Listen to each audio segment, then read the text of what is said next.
Hello students, welcome to YouTube study. आज की इस वीडियो में यूपी बोर्ड क्लास 12 के बच्चों का हिंदी का मॉडल पेपर 2022 का लेकर आ चुके हैं। अगर आप बोर्ड एग्जाम 2022 देने वाले हैं तो इस मॉडल पेपर को अच्छे से अगर तैयार कर लेते हैं तो समझिए कि सेम टू सेम आपका पेपर एकदम ऐसा ही आने वाला है। आपको मैं दिखा देता हूँ। सबसे पहले यहाँ पर देख लीजिए, यूपी बोर्ड इंटरमीडिएट परीक्षा 2022। जितने भी स्टूडेंट 2022 का पेपर देने वाले हैं, आप इन सारे मॉडल पेपर जो 2022 का लॉन्च हुआ है इसको अच्छे से प्रिपरेशन कर लेते हैं तो आप अच्छा स्कोर कर जाएंगे। ठीक है, सेम ऐसा ही पेपर आपका आने वाला है, थोड़ा सा भी इधर उधर नहीं जाएगा। बस इस वीडियो पूरा एंड तक देख लीजिए दिल से, क्योंकि आपको सेम ऐसा ही पेपर मिलेगा। ध्यान से देखिए, मॉडल पेपर 2022 सामान्य हिंदी और कक्षा 12 और सेम टू सेम देखिए समय जो है 3 घंटे 15 मिनट का जो पेपर में आता है वही सेम इसमें भी मिलेगा। और पूर्णांक जो है आपका 100 नंबर का हिंदी का सामान्य हिंदी का होने वाला है। ठीक है, अब चलिए सबसे पहले मैं बात करूं तो हिंदी में 2 खंड का होता है, एक खंड क होता है और एक दूसरा जो खंड आएगा ख। तो उसको भी आज ही इस वीडियो में देखेंगे। तो सबसे पहले यहाँ पर देखिए निर्देश दिया है, इसको सबसे पहले करना है। ध्यान से देखिए, निर्देश को सबसे पहले आपको पढ़ना है, क्योंकि देखिए निर्देश अगर आप नहीं पढ़ते हैं तो आपको मालूम नहीं चलेगा कि किस खंड से कितने क्वेश्चन करना है। अगर आप बिना पढ़े सॉल्यूशन करने लगते हैं तो आप गलती भी कर सकते हैं। इसलिए निर्देश जरूरी है पढ़ना कि किस खंड से कितने क्वेश्चन करना है। ठीक है, तो देखिए निर्देश में क्या लिखा है कि प्रारंभ के 15 मिनट परीक्षार्थियों को प्रश्न पत्र पढ़ने के लिए निर्धारित किया गया है। ठीक है, यानी 15 मिनट आपको प्रश्न पत्र पढ़ने के लिए दिया गया है। ठीक है, इसके बाद सेकंड में लिखा है कि सभी प्रश्नों के उत्तर देना अनिवार्य है। देखिए आपको कह दिया कि सभी प्रश्न करना जरूरी है। ठीक है, थर्ड नंबर लिखा है कि सभी प्रश्न हेतु निर्धारित अंक उसके सम्मुख दिए गए हैं, यानी कि जितने क्वेश्चन आप करेंगे उसके सामने उसका अंक इंडिकेट किया है। देख सकते हैं कि 1 नंबर जो क्वेश्चन है, 1 नंबर का क नंबर, इसके आगे देखिए लिखा है ना 1 नंबर। यहाँ पर 1 नंबर का एक क्वेश्चन है पहला। देखिए खंड क से स्टार्ट कर रहे हैं, एक एक क्वेश्चन को अच्छे से रिवीजन करते चलना है और आपके साथ में मॉडल पेपर भी तैयार हो जाएगा। चलिए अंत तक बने रहिए, लाइक कर दीजिए अगर आप इस चैनल पर नए हैं और अच्छा स्कोर करना चाहते हैं। चैनल को सब्सक्राइब करके बेल आइकन प्रेस कर लेना ताकि कोई वीडियो मिस ना हो। चलिए स्टार्ट करते हैं।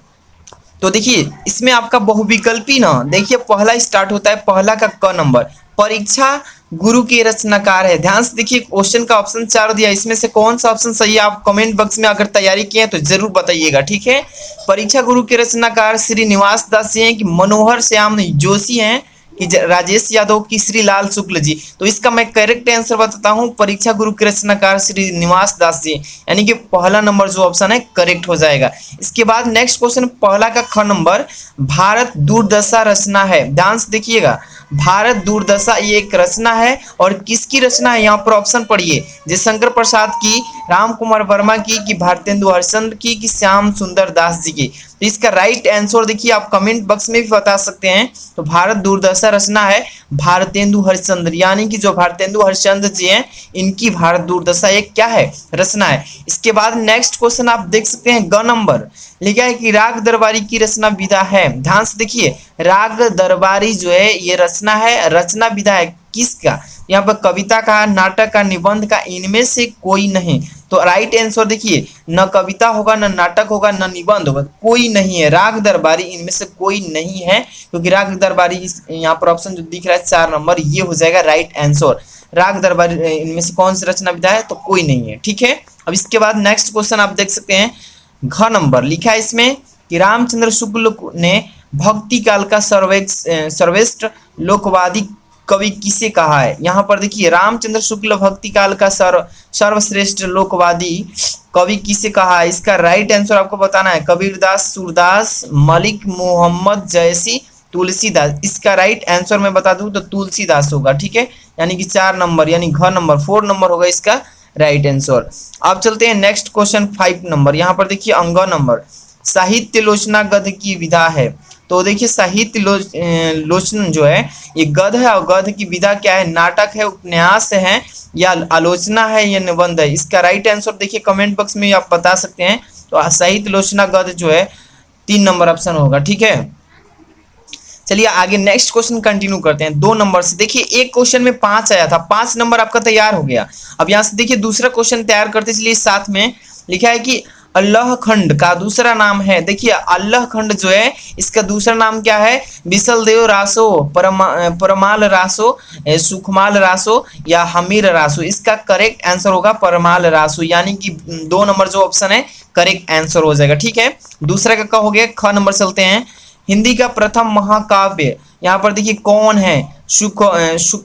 खुशमान रासो, साहित्य लहरी, पृथ्वीराज रासो, साकेत। तो देखिए इसका राइट आंसर आपको बताना होगा, कमेंट भी में बता सकते हैं। तो पृथ्वीराज रासो जो यहाँ पर 3rd नंबर ऑप्शन है, पृथ्वीराज रासो, ये हो जाएंगे हिंदी का प्रथम महाकाव्य।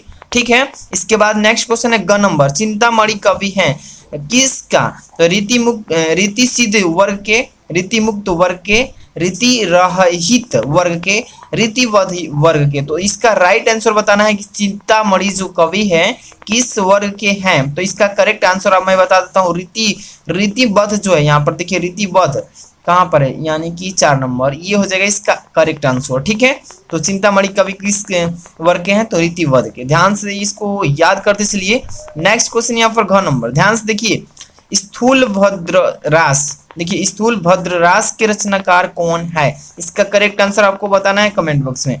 देवसेन या जिन धर्म सूरी या मुनि जिन विजय या विजय सेन रूसी सूरी। तो इसका करेक्ट आंसर देखिए स्थूल भद्रास जो रचनाकार है इसके जिन धर्म सूरी के हैं। ठीक है, इसका 2nd नंबर ऑप्शन करेक्ट है। नेक्स्ट क्वेश्चन अंगा नंबर, जो कि दूसरा का लास्ट क्वेश्चन है। निम्नलिखित कवियों में से किस रीतिकाल कवि कौन नहीं है? कौन नहीं है, इस जब तक ऑप्शन नहीं पढ़ेंगे आपको मालूम नहीं चलेगा। इसका आंसर बताना है। घनानंद, मतीराम, भारतेंदु हरिश्चंद्र या महाकवि भूषण। तो यहाँ पर देखिए इनमें से जो भारतेंदु हरिश्चंद्र जी रीतिकाल के कवि नहीं है। समझ में आ रहा है ना? इसी तरीके से हम नेक्स्ट क्वेश्चन चलते हैं। यहाँ पर आपको एक एक क्वेश्चन को टच करा देते हैं। अब यहाँ पर देखिए ध्यान से देखिए 3rd नंबर क्वेश्चन जो है, ये क्वेश्चन आपका 10 नंबर का पेपर में आता है। ध्यान से देखते चलिए। लिखा है कि निम्नलिखित अवतरणों को पढ़कर उन पर आधारित प्रश्नों के उत्तर दीजिएगा।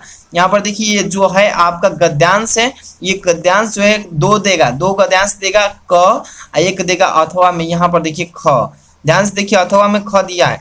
किसी एक गद्यांश को आपको करना है, पढ़ना है इसको अच्छे से और पढ़ करके समझना है कि किस चैप्टर से इस गद्यांश को उठाया है और उस चैप्टर के लेखक कौन है। बस 2 चीज आपको क्लियर याद होना चाहिए कि किस चैप्टर से लिया गया है, इस चैप्टर के राइटर कौन है।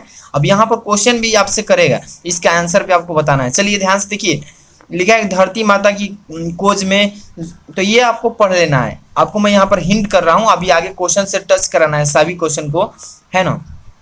इन सारे गद्यांश का मैं सोल्यूशन भी बताऊंगा, बट अभी आगे सुनते चलिए। तो यहाँ पर देखिए आपसे क्वेश्चन पूछेगा, जब जैसे ही ये पूरा पढ़ेंगे पैसेज तो आपसे ये क्वेश्चन पूछेगा कि उपयुक्त गद्यांश को पढ़कर निम्नलिखित प्रश्न के उत्तर दीजिए। और यहाँ पर 1st नंबर क्वेश्चन आपसे पूछा है कि अमूल्य निधियां कहाँ भरी है। तो जब आप पढ़े होंगे तो आप आसानी से इसका आंसर इसी गद्यांश में से दे सकेंगे। पृथ्वी को वसुंधरा क्यों कहते हैं? पृथ्वी की देह को किसने सजाया है? रेखांकित अंश की व्याख्या कीजिए। पाठ का शीर्षक और लेखक का नाम ज्ञात कीजिए। नाम लिखना है, वही जो पाठ का नाम है और पाठ के लेखक कौन है उसका नाम बताना है। और रेखांकित अंश आपको मैं बता दूं कि यहाँ पर देखिए जो अंडरलाइन किया है ना, यहाँ पर उनको जब चतुर का कारीगर, तो यही जो है अंडरलाइन, इसी का आपको अर्थ लिखना है कि अंडरलाइन के जितने भी नीचे हैं इसका अर्थ क्या होगा, उसमें आंसर देना है। तो इस सारे जितने भी है ना गद्यांश 3 नंबर का, इसका अलग से मैं वीडियो प्रोवाइड करके आपको सिखाऊंगा कि कैसे सॉल्व करना है। एक एक चीज की एक भी नंबर ना कटे, 10 नंबर में 10 नंबर करेक्ट मिले। देखिए अथवा अगर करना चाहते हैं तो सेम वैसे ही कर लेंगे, ठीक है ना, ऐसे ही करना। इसके बाद देखिए आपका 4 नंबर क्वेश्चन स्टार्ट होता है यहाँ से। 4 नंबर क्वेश्चन भी आपका 10 नंबर का होगा, जो कि वो गद्यांश से था, और ये जो क्वेश्चन है पद्यांश से। ध्यान से देखते चलिएगा। देखिए निम्नलिखित पद्यांशों को पढ़कर उन पर आधारित प्रश्नों के उत्तर दीजिए। सेम जैसे गद्यांश करना है वैसे भी पद्यांश भी करना है। तो ये देखिए पद्यांश से कुछ पंक्ति उठाकर डाल देगा और इसको पढ़ना हो कि सुखी जाति मलिन लतिका जो धरा में पड़ी हो। आप जैसे इसको पढ़ेंगे तो आपको मालूम होने लगा है किस पद से उठाया गया है, इस मतलब पाठ से, और इसके राइटर कौन है। यहाँ पर देखिए इसका अंडरलाइन भी किया है। आगे इसको लेकर चलते हैं। यहाँ पर देखिए उपयुक्त पद्यांश पढ़कर निम्नलिखित प्रश्नों के उत्तर दीजिए। यहाँ पर देखिए वही क्वेश्चन जैसे कि गद्यांश करना था सेम वैसे ही पद्यांश भी करना है। इसमें से आपको 5 क्वेश्चन पूछेगा जो कि एक एक क्वेश्चन 2-2 नंबर के होंगे, ठीक है। तो कितने नंबर, 10 नंबर तैयार हो जाएगा। तो गद्यांश पर वीडियो, पद्यांश पर कैसे सॉल्यूशन करना है आप एक भी अगर देखिए इसका क्वेश्चन देख लेते हैं, मैं वीडियो बनाऊंगा तो आसानी से आप सॉल्यूशन कर लेंगे। तो देखिए इसमें 2 क्वेश्चन देता है, 4 नंबर का अथवा वाला कीजिए या क नंबर, कोई एक करना है, ठीक है। क्वेश्चन ऐसे ही आपका पेपर मिलेगा बोर्ड एग्जाम में, तो ऐसे ही करना है। मैं इसका पद्यांश गद्यांश पर अलग से वीडियो बनाऊंगा, आप कमेंट करके जरूर बताइएगा, वीडियो को लाइक कर देना। आगे चलते हैं 5 नंबर क्वेश्चन। देखिए 5 नंबर क्वेश्चन में 2 क्वेश्चन पूछेगा, एक क नंबर एक ख नंबर। ध्यान से देखिए एक क्वेश्चन को। क नंबर लिखा है कि निम्नलिखित लेखकों में से किसी एक लेखक का साहित्यिक परिचय देते हुए उनकी कृतियों पर प्रकाश डालिए, जो कि शब्द का सीमा है जो अधिकतम 80 शब्द में इसका लिखना है, जो कि यहाँ पर देखिए 4 नंबर का इस बार बोर्ड एग्जाम में पूछेगा, है ना। तो ध्यान से देखिए लेखक क नंबर में पूछेगा कि लेखक का आप साहित्यिक परिचय देते हुए उनकी कृतियों का प्रकाश डालना है, और यहाँ पर ऑप्शन देगा 3 लिखेगा। पहला वासुदेव शरण अग्रवाल, डॉक्टर हजारी प्रसाद द्विवेदी, जी सुंदर रेड्डी। तो इस तीनों में से किसी एक का आप लेखक का यहाँ पर साहित्यिक परिचय देते हुए उन पर प्रकाश डाल देना है, 4 नंबर क्लियर हो जाएगा। जीवन परिचय आपको लिखना होगा, मैं बताऊंगा कैसे लिखना है, बहुत सारी वीडियोज भी पड़ी हुई है तो उनको भी देख सकते हैं, या मैं अभी तो यहाँ पर क्वेश्चन से टच करा रहा हूँ, ठीक है। अब फ नंबर देखिए 5 का, निम्नलिखित कवियों में से किसी एक का साहित्यिक परिचय देते हुए उनकी कृतियों पर प्रकाश डालना, जो कि 80 शब्द में इसको भी लिखना है, जो कि 5 नंबर का होने वाला है। ध्यान से देखते रहिए। अब यहाँ पर देखिए ये कवि है और वो लेखक थे, तो यहाँ पर कवि का जीवन परिचय लिखना, उसमें लेखक का, तो उस इसमें जयशंकर प्रसाद, मैथिली शरण गुप्त, महादेव वर्मा, ये तीनों इंपॉर्टेंट है। इस बार बोर्ड एग्जाम में इसमें से दोनों ऑप्शन जरूर मिलेगा, जयशंकर प्रसाद का भी मिल सकता है, मैथिली शरण गुप्त या ये मैथिली शरण गुप्त या महादेव वर्मा, कोई जरूर मिलेगा इसमें से, इसको अच्छे से तैयार कर लीजिएगा। आगे देखते हैं 6 नंबर क्वेश्चन यानी कि 6 नंबर लिखा है कि कहानी के तत्वों के आधार पर पंचलाइट कहानी की समीक्षा कीजिए, जो कि 5 नंबर का पेपर में ये आता है, ठीक है। देखिए या अगर वो याद नहीं है तो अथवा वाला भी कर सकते हैं। बहादुर कहानी का उद्देश्य अपने शब्दों में स्पष्ट कीजिए। तो ध्यान से देखिए कहानी के तत्वों के आधार पर पंचलाइट एक कहानी है और इसकी पंचलाइट के बारे में आपको समीक्षा करना है, उसके बारे में लिखना है पंचलाइट के बारे में, क्योंकि आपके बुक में चैप्टर जो है पंचलाइट का वो अच्छे से पढ़ लेते हैं। इस पर मैं वीडियो ऑलरेडी बना चुका हूं या अब इस पर भी बनाऊंगा। देखिए ऐसे ही क्वेश्चन आता है, पंचलाइट पर कहानी का समीक्षा लिख दीजिए, या अथवा में जो दिया है बहादुर कहानी का उद्देश्य लिख दीजिए, सेम वही जितना वो उस पर नंबर मिलेगा उस पर इतना भी मिलेगा, यानी 5 नंबर क्लियर है। 7 नंबर क्वेश्चन ध्यान से देखिए, लिखा है कि निम्नलिखित खंड काव्यों में से स्वपठित खंड काव्य के आधार पर किसी एक प्रश्न का उत्तर ध्यान से देना है। 5 नंबर का ये भी क्वेश्चन है। लिखा है कि रश्मि रथी महाखंड काव्य के तृतीय एवं चतुर्थ स्वर की विवेचना कीजिए। ध्यान से देखिए फर्स्ट नंबर है। इसके बाद नेक्स्ट यहाँ पर देखिए, ये आपको मैं एक बात बताता हूँ, जो 7 नंबर क्वेश्चन है ये आपके जिला वाइज होता है, ठीक है। यानी कि आप किस जिले से हैं उस जिला का आपके बुक में 7 नंबर क्वेश्चन जो है वो दे देगा। अगर आप जिस जिले से हैं उस जिला का आपको यहाँ पर याद करना होगा। श्रवण कुमार खंड काव्य के आधार पर त्याग मतलब सत्य की जीत खंड काव्य की वस्तु अपने शब्दों में लिखिए। देखिए जिस जिले से हैं उस जिले का आप यहाँ पर याद कर लीजिएगा, वही आपको बोर्ड एग्जाम में भी लिखना है। इस पर मैं वीडियो बनाऊंगा, बहुत सारे बच्चों को समझ में नहीं आता इस पर 7 नंबर वाला क्वेश्चन, ठीक है। यहाँ पर मैं क्वेश्चन को टच करा रहा हूँ। अब देखिए खंड ख स्टार्ट हो गया। खंड ख में देखिए क्या क्या पूछा जाता है, ध्यान से बस इस वीडियो को देख लीजिए, समझ में बहुत कुछ आ जाएगा। 8 नंबर क्वेश्चन देखिए कि निम्नलिखित अवतरणों का संदर्भ सहित हिंदी में अनुवाद कीजिएगा। ध्यान से देखिए 2 नंबर का आप संदर्भ लिखेंगे और 5 नंबर उसका हिंदी में अनुवाद पर मिलता है, यानी टोटल कितने नंबर, तो 7 नंबर का क्वेश्चन स्टार्ट हो रहा है 8 नंबर से। तो देखिए संस्कृत में आपको यहाँ पर लिख दिया होगा और इसका अर्थ हिंदी में लिखना है, अनुवाद करना है, ओके। तो यहाँ पर अथवा में दिया है, क नंबर कीजिए या अथवा में भी कर सकते हैं। तो ये संस्कृत में रहेगा, इसको हिंदी में इसका अनुवाद करना है और इसका संदर्भ भी लिखना है हिंदी में, तो अब जाकर 7 नंबर क्लियर होगा। तो अथवा वाला भी कर सकते हैं या वो भी कर सकते हैं। इसके बाद ख नंबर दिया है, तो ध्यान दीजिएगा, ये लिखा है कि दिए गए पद्यांशों में से किसी एक का संदर्भ हिंदी में अनुवाद कीजिए, जो कि ये भी 7 नंबर का। वो आपका जो था वो अवतरण गद्यांश में से ये पद्यांश है। देखिए यहाँ पर 2 लाइन दे देगा और इन्हीं 2 लाइनों को पढ़ना है और किस चैप्टर से संदर्भ लिख देना है उसका और उसी का हिंदी में अनुवाद कर देना है। 7 नंबर क्लियर हो जाएगा। ठीक है, इसके बाद नेक्स्ट क्वेश्चन आपका 9 नंबर, ध्यान से देखिए यहाँ पर निम्नलिखित मुहावरों और लोकोक्तियों में से किसी का अर्थ लिखते हुए वाक्यों में प्रयोग कीजिए। किसी एक का, ध्यान से देखिए यहाँ पर मुहावरा और लोकोक्ति। सिर पीटना, हाव पाव मारना, हाथ पाव, दांत खट्टे करना, आंख दिखाना, ये जो है आपका लोकोक्ति या मुहावरा का अर्थ लिखना है, जो कि बोर्ड एग्जाम में 2 क्वेश्चन आता है 2 नंबर का। ठीक है, इस पर भी मैं वीडियो बना दिया हूँ, बहुत सारी वीडियोस पड़ी है, आपको भी इसका सोल्यूशन भी बताऊंगा। अभी क्वेश्चन को मैं टच करा रहा हूँ, ध्यान से देखिए। 10 नंबर क्वेश्चन में आता है कि निम्नलिखित शब्दों के संधि विच्छेद के सही विकल्प का चयन करना है।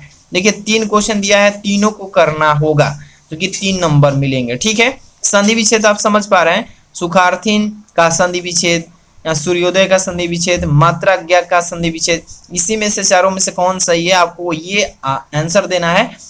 आप तो कर ही लेंगे, आपको बहुत सारे क्वेश्चन संधि विच्छेद से आसान है, कर लेंगे। ख नंबर देखिए, निम्नलिखित शब्दों में विभक्ति का चयन कीजिए।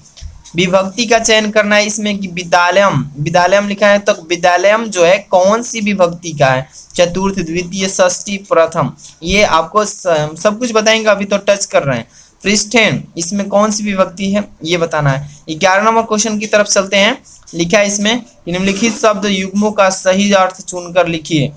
देखिए अभिराम, इसमें से कौन सा शब्द युग्म सही है, चारों में से वो बताना है। अब यहाँ पर तरड़ी, तरुड़ी, इसमें से कौन सा इसका सही युग्म शब्द है, इसी चारों में से इसका अर्थ होगा, वही लिखना है। ठीक है, निम्नलिखित शब्दों में से किसी एक शब्द के 2 अर्थ बताइए, यानी कि पर्यायवाची आ चुका है। यहाँ पर ध्यान से देखिए, अंचल यहाँ पर लिखा है, जोड़ लिखा है, टीका, इसमें से शब्द का जो है पर्यायवाची 2-2 बताना है। ठीक है, ऐसे ही पेपर में आएगा। अब यहाँ पर ग नंबर लिखा है, निम्नलिखित वाक्यांशों के लिए एक शब्द का चयन करके लिखिए। संयम से और कम खर्च करने वाला को क्या बोलते हैं। ठीक है, संयम रखने वाला और जो कम खर्च करने वाला उसको क्या बोलते हैं, कंजूस बोलते हैं, पारदर्शी, मृत्यव्ययी, मुकुनुम। तो इसमें से देखिए आपको मैं बता देता हूँ, उपकार का मानने वाला को क्या बोलते हैं। ठीक है, चारों में से कौन सा सही है। अब इसके बाद घ नंबर देखिए, निम्नलिखित में से किन्हीं 2 वाक्यों को शुद्ध करके लिखिए। 4 वाक्य दिया है, इसमें से किसी 2 वाक्य को शुद्ध करके लिखना है। अशुद्ध दिया है, जैसे आप अपनी साइकिल को भी लाए हैं, तो ये अशुद्ध वाक्य, इसको शुद्ध कर लेना है। तुलसीदास ने अनेकों ग्रंथ लिखे, तो इसमें से अशुद्ध लिखा है, इसको शुद्ध करके 2 ही को हल करना है पेपर में। ठीक है, इसके बाद 12 नंबर क्वेश्चन, ध्यान से यहाँ पर देखिए, करुड़ रस अथवा रौद्र रस की परिभाषा उदाहरण सहित लिखिए। इसका मैं वीडियो ऑलरेडी बना चुका हूँ। करुड़ रस या रौद्र रस की परिभाषा उदाहरण के साथ लिखेंगे तभी 2 नंबर मिलेगा, न कि केवल परिभाषा लिखेंगे, तो उदाहरण भी साथ में लिखना है। या ख नंबर लिखा है, यमक अथवा रूपक अलंकार का परिभाषा हर साल पेपर में आता है, हर साल। इसको तो एकदम समझ लीजिए कि अगर दोनों को याद कर लेते हैं तो 1 पक्का है, गारंटी 100% गारंटी देता हूँ इसके। लेकिन परिभाषा के साथ में एग्जाम्पल भी लिखना होता है, तब जाकर आपको 2 नंबर मिलता है। ग नंबर लिखा है कि चौपाई अथवा सोरठा छंद का लक्षण लिखिए, उदाहरण के साथ में, इसको भी ऐसे ही लिखना है। आगे क्वेश्चन की तरफ चलते हैं, जो कि आप देख सकते हैं यहाँ पर 13 नंबर क्वेश्चन। 13 नंबर क्वेश्चन में क्या लिखा है कि किसी विद्यालय के प्रबंधक के नाम हिंदी प्रवक्ता के लिए अपनी नियुक्ति हेतु आवेदन पत्र लिखिए।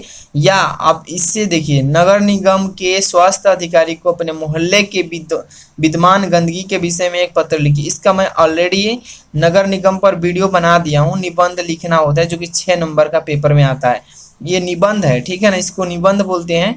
और नगर निगम पर स्वास्थ्य अधिकारी को कैसे आप पत्र भेज सकते हैं, उस पर मैं वीडियो ऑलरेडी बना चुका हूँ और आपके बुक में भी है, वहां से भी आप देख सकते हैं। अब इसके बाद 14 नंबर क्वेश्चन देखिए, यहाँ पर 14 नंबर क्या लिखा है, लिखा है कि निम्नलिखित में से किसी एक विषय पर अपनी भाषा शैली में निबंध लिखिए।